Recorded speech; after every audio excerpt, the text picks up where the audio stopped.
I believe we should go back to a position of the filibuster that existed just when I came to the United States Senate 120 years ago. It's being abused in a gigantic way.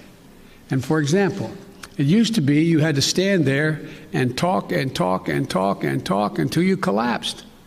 And guess what? People got tired of talking and tired of collapsing. Filibusters broke down and we were able to break the filibuster, get a quorum and vote. So I strongly support moving in that direction. If there's complete lockdown and chaos as a consequence of the filibuster, then we'll have to go beyond what I'm talking about. Right now, Democrats are trying to pass a sweeping bill to expand voting rights, make elections more fair, H.R. 1, a project that feels particularly urgent on a night the Republican governor of Georgia signed this sweeping voter suppression bill. But the Senate filibuster means they cannot pass the bill without at least 10 Republican votes, which is basically unthinkable. And that's why today President Biden spoke as aggressively as he ever has, really, about reforming the filibuster. You saw that sound just there. As the momentum for change is palpably building day by day. Just last week, Senator Dianne Feinstein, formerly a staunch defender of the filibuster, said she was open to changing the rules in order to pass big, important legislation like a voting rights bill. But some Senate Democrats remain firmly opposed, like Joe Manchin, who is now, I have to say, on his back foot a bit. Manchin releasing this statement today, calling for a bipartisan solution to passing the voting rights package, saying in part, pushing through legislation of this magnitude on a partisan basis may garner short-term benefits, but will inevitably only exacerbate the distrust that millions of Americans harbor against the U.S. government. I have to say, personally, I've been covering this battle for 12, 13 years. I've been watching this issue. And right now, the wind is at the back of the reformers more than it ever has been. Former Democratic Senator Russ Feingold of Wisconsin has watched the trajectory of this issue, the filibuster, since his time in the Senate. He's currently president of the American Constitution Society, and he joins me now. Let me start there, Senator, in terms of the trajectory of this. Do you agree that there's more momentum now, there's more unanimity among the caucus, something has to change, than there ever has been before?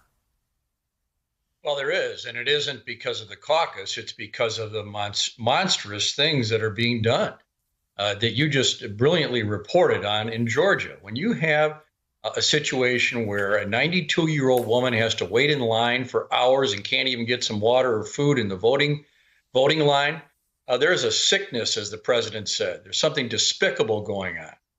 And the Senate has to be able to respond to that. So as Senator Warnock of Georgia said, apparently on the floor, he said, the notion that you're going to protect the rights of the minority in the Senate at the expense of the rights of the minorities across the United States is absurd. So it is time for reform at a minimum of the filibuster, or at least an exception with regard to voting rights, because these voting rights are foundational to our democracy. They are more foundational to our democracy than the filibuster ever has been or ever will be. So let me sort of play out the argument here, and I want to argue on the other side and get your response to it, right? So let's say the filibuster goes away. The next time Republicans have their version of a trifecta, some Republican president, House and Senate, narrow majority, they essentially pass something like a national version of the Georgia law. They put in a bunch of restrictions. They say to states, actually, you can't do no excuse absentee unless you do X, Y, and Z. Are you worried about a sort of back and forth battle over this basic kind of access to the franchise? I'm not actually advocating necessarily the complete elimination of the filibuster. If that was absolutely necessary, so be it. But what can be done is to create exceptions at this point, or sunset exceptions, for critical things like voting rights. But to be honest with you, I don't think people should be intimidated by Mitch McConnell's threats, because you know what? He'll do it anyway.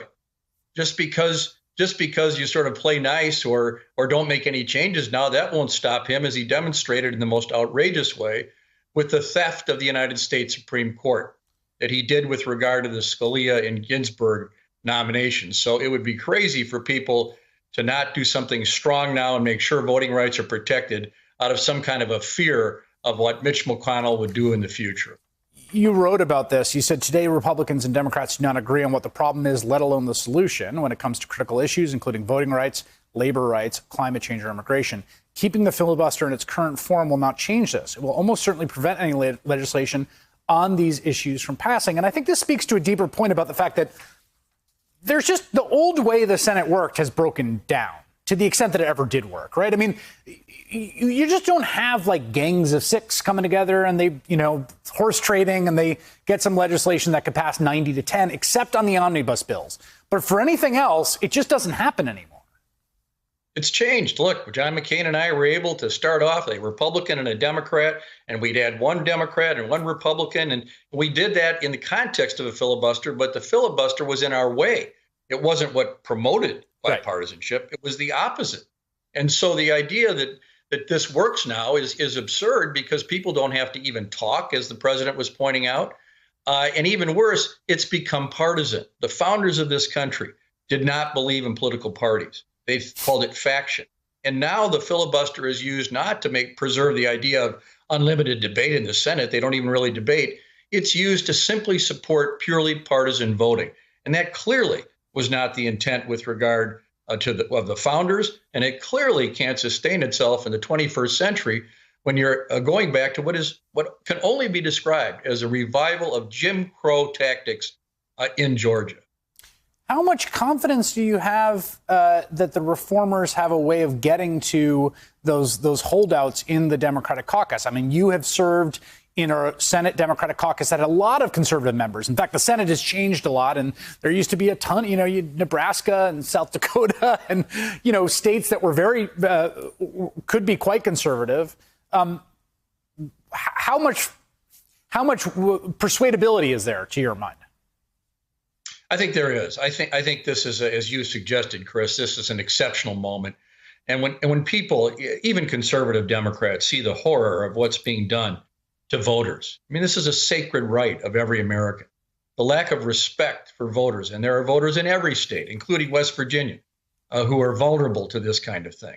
I believe a public pressure will cause a reform or change in the filibuster at a minimum to make sure that a new voting rights bill will get through. I guess I do feel optimistic because what is being done is so monstrous and so extreme that I think even a number of Republican supporters, not necessarily senators, but a lot of Republicans with a conscience are going to say, wait a minute, this is just wrong. This has nothing to do with political party. Hey, thanks for watching our YouTube channel. You should know that you can follow today's top stories and breaking news and catch up on your favorite MSNBC shows all in one place. Download the NBC News app today.